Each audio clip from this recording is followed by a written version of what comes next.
Earlier today, an extraordinary live interview with Fikile Mbalula here on Newzroom Afrika, who went on our cameras and said he stood by every allegation he's made against the MKMVA and the ANC Secretary-General Ace Magashule. Now, some of the claims that he's made, he says that Carl Niehaus is a thug employed in Magashule's office. He said that the MKMVA is corrupt. He's called Kebi Mapatwe, the leader of the MKMVA, a coward, referring to a particular incident which occurred during the liberation struggle. Joined now by Sanusha Naidu, a political analyst at the Institute for Global Dialogue. Sanusha, good afternoon to you. What on earth is going on? Good afternoon, Stephen. I'm not sure. I mean, it seems to be imploding in all different ways. You see this war of words. You see this Twitter war. You see the Transport Minister saying that he stands by what he says.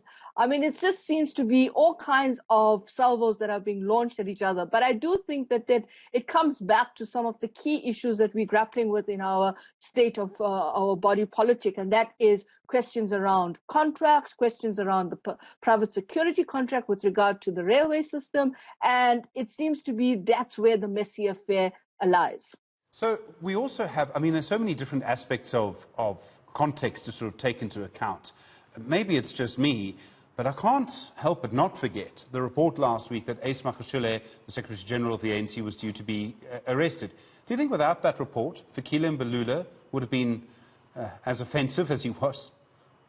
It's a difficult one to say, because that report is also being put under scrutiny as to whether there's validity to it. I mean, there's all kinds of speculation and conspiracy theories doing the rounds that this was actually part of the way in which Ace was trying to neutralize the situation and leaking it to the media. But now we just don't have traditional media that they're using as their war base. We have social media, Twitter and Facebook and whatever else they're using. And I think at a time when South Africans are craving some level of modicum of governance, to see this emerge just makes it a complete a bad reality show, something that is even worse than the Kardashians. And I think to a large extent what we are seeing here is the complete disregard for the fact that there is a serious governance crisis, institutional deficit of trust, and this doesn't seem to take any kind of effect in terms of what's happening with these kinds of issues. Ace Magashule in the past has said since Nasrec that unity is a journey, not a destination. I'm not getting the feeling that the journey's going very well. No, it's not. I mean, this is what happens when the slates start turning on each other. I mean, this is not just a house of cards that's crumbling. This is like a serious challenge of winning battles, and the bigger question is who wins the war in this. And I think, using the metaphor of the invisible war that we're fighting with the pandemic, this is basically beyond that. And I think to a large extent, the unity question, and if it's a journey or if it's a destination, that's not the point. The point is that you have to basically create that unity, show that unity. And of course, if it's a destination, I'm not sure where this destination is landing. Okay, there's another thing here, and I think this might be important because it gets to where the African National Congress is at the moment. I cannot conceive of a minister in cabinet for the ANC having said what was said by Fikile Mbalula about the Secretary-General during the days when Gwede Mantashe was the Secretary-General. Let me go even 10 years before that, when Kgalema Motlanthe was the Secretary-General of the ANC. It would have been completely unthinkable. Well, doesn't that in itself tell you how seriously challenged this party is, that if you can actually have somebody come out, take on the Secretary General, whose position is a rather powerful one, who is supposed to basically keep everything together, that position is the one that basically everybody clamors for, and basically the Transport Minister can feel that he has the confidence, the know-how to say, I'll take you on, and feel that there will be no impunity. Now, we don't know what the internal dynamics are with regard to this, how they're going to be disciplined, what's going to happen. We know that the Secretary General is in KZN meeting with the MK vets and so forth. But, I mean, clearly, this is, if there's no clearer sign than this, that this is a serious challenge, a serious crisis, or rather existential crisis for the party. At the same time, it would seem to me the other important aspect is that if you have a party deploy like Fikile Mbalula in this instance, making these claims about the Secretary-General. Does the Secretary-General respond? I'm not entirely sure that Ace Magashule is actually able to take any action against Fikile Mbalula. In the end, it suggests that perhaps this is a good time to be the president of the ANC. Yeah, I mean, you know, if you think about politics as winning particular battles and basically going for the bigger score, and that's the war, I think this is an ideal time to say, you know what, we have serious issues here. But the problem with that kind of approach, Stephen, is that, again, Ramaphosa will have to step in at some point, because again the challenge will be that if he doesn't come in, there'll be also a question about his credibility. Is he now being muted or being quiet because he agrees with what the Transport Minister is saying? So you can see how high the political stakes are and how high the battle is for whatever control is happening within this party. There is a defence when it comes to a claim of defamation, and the defence is truth. Now, is this helping Fikile Mbalula? Because if you look at the fairly long history of Carl Niehaus, I mean, in the last 10 years, we understand how he has lied, how he's found to have lied, how he's actually admitted to lying in at least one time. Other various people in his party have accused him of lying. Kevin Mapatso has that unfortunate incident during the struggle. I mean, all of this actually helps Fikile Mbalula in an important way, doesn't it? And then we have Des van Rooyen, who, of course, was the finance minister at one point. Yeah, I mean, I think what Fikile has done is that he's basically used these different afflictions, all of these allegations, all of the way in which some of these truths have been put forward, and he's come out and he's kind of collated them in the way that he's used these tweets, and he's used them in personal attacks in terms of calling on the character and the personality and the credibility of these individuals.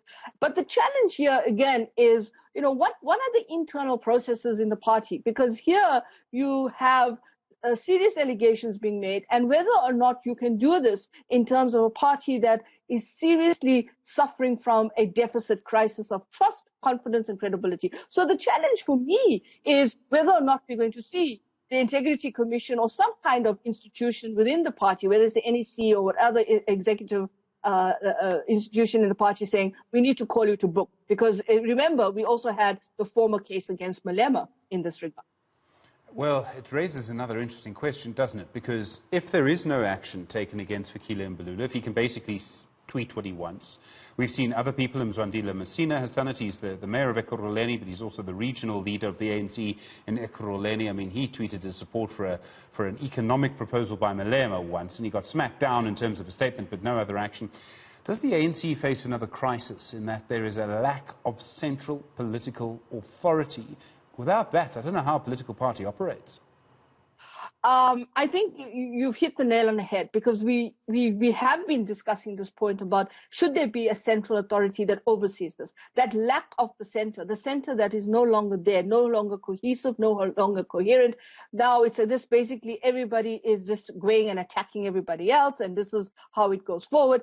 I mean, I think the challenge right now is what is going to happen in the run-up, not to next year's local government election. I think we also got to think about the fact that there's an elective conference very, very soon on the cards, and whether or not the party starts thinking about how it deals with slate politics. Because you're right, if you're going to take action, if you have to have a central authority, then you have to start resetting some of these issues that basically undermine this whole dynamic of a party that has a long historical history, but seems to have basically in a state of crisis and crumble.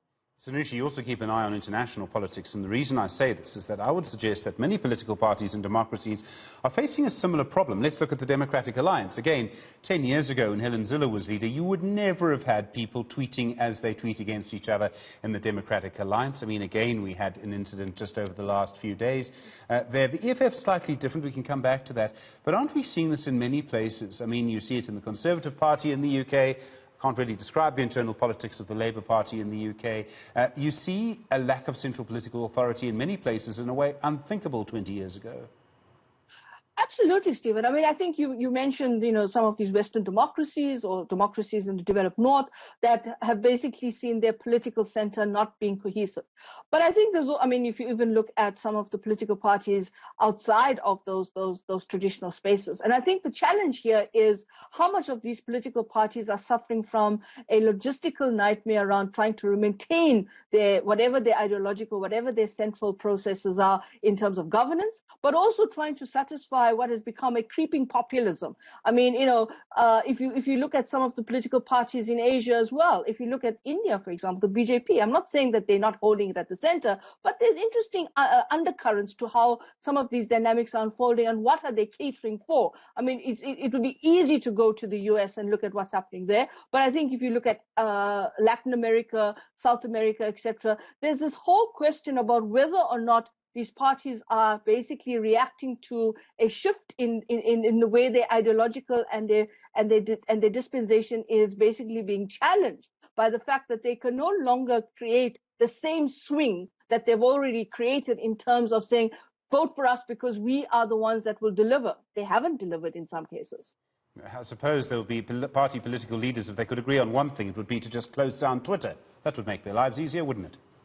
I think they will close down Twitter, but they also may suffer from some level of crisis of not having social media to see what others are saying about them. So I think Twitter and other spaces become the next upgrade of the media war in terms of how political party leaders use it. I mean, I would like basically Twitter to set the rules around whether political parties, or even if there's an individual who's a member of a political party in a high-ranking position or in an official position, whether or not you set rules in terms of whether they can use that space to manipulate what has become basically populism, populist issues, but just to basically rant and rave. Sanusha Naidu, thanks very much indeed. Did she mention that Twitter can be used for ranking and raving? I think maybe she did. She's at the Institute for Global Dialogue. I do appreciate the time. All right.